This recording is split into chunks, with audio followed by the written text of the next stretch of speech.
minutes. Good morning, Administrator Whitaker. Thank you for being with us today. I appreciate your testimony and the thoroughness of your testimony regarding oversight of Boeing and the comprehensive plan. Obviously, there's been a great deal of public concern following the Flight 1282 incident, among others. And so I was hoping you could take a moment just to sort of speak directly to my constituents, folks across the country. What's the best assurance that you can provide people to give them confidence that these issues are being addressed and that the use of Boeing aircraft is safe? So I think we're engaged in a very intensive oversight of Boeing. So we have people on the floor talking to the employees, watching the inspections take place. We have put a cap on production so they can't increase production beyond what we feel like they can safely accomplish. When Boeing is ready to deliver an aircraft that they say is fully in compliance, we then do our own comprehensive review of that aircraft, and we write the airworthiness certificate ourselves. So we're giving a stamp of approval of every aircraft that's coming off the line. That is not the normal process that would be in place, so it's a much heightened level of scrutiny. I appreciate that. Now, of course, Boeing's issues have also been in other areas, including most recently with regard to their space operations and the Starliner mission that wasn't able to return the astronauts from the International Space Station.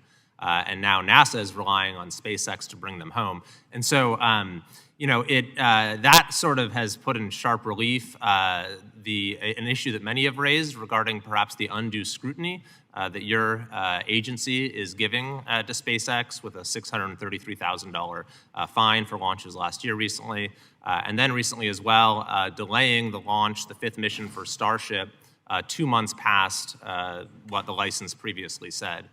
So I was hoping you could speak to that issue, and in particular, whether you think the delay of the Starship launch is in the public interest. So I think safety is in the public interest, and that's our primary focus. With the proposed civil penalty, it involved a failure to comply with comply with the launch requirements before launching. They launched without a permit. The allegations are that they moved a fuel farm closer to the population and did not do a risk analysis before launching. It's the only tool we have to get compliance on safety matters. I think. So how about this delay? Are you saying that the delay of Starship is for safety reasons? The civil penalty matter wasn't delayed. They launched without a permit. The delay of the Starship had to do with SpaceX filing an application and not disclosing that they were in violation of Texas and federal law on some matters, and that's a requirement to get a permit. So my question, though, is it a safety issue? Is that why it's being delayed? I think it is. I think launching these rockets is a safety issue into the NAS, and I think it's a situation that requires the same level of safety management and safety culture that we're working to implement at Boeing needs to also exist with commercial space. Yeah, I totally agree with you on that. I'm saying, are the reasons for this delay, which is moving the launch back from what was previously communicated, are the reasons for the delay safety related? Well, the first reason of delay was that SpaceX failed to provide an updated sonic boom analysis, so there was a 30-day delay due to that.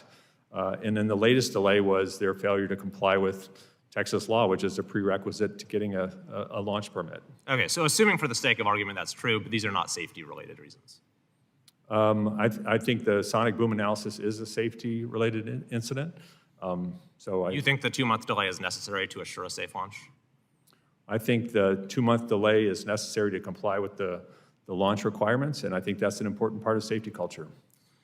I guess that my concern is, and we've heard this from former FAA officials, you've heard it from both sides of the aisle, that our leadership in the commercial space industry is absolutely vital to U.S. national security, our global leadership, and yet the FAA does not seem like it's operating in a way that is conducive with continued innovation, and that this is an issue where we could have resolved that whatever the issues you bring up are without delaying this entire launch by 2 months. Do you agree that the FAA needs to be reformed in a way that is better suited towards the type of innovation that we should be moving towards in the commercial space industry?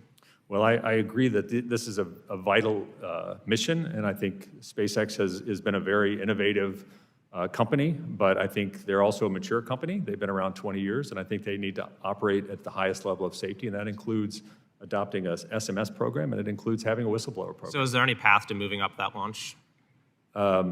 Complying with the regulations would be the best path. I yield back.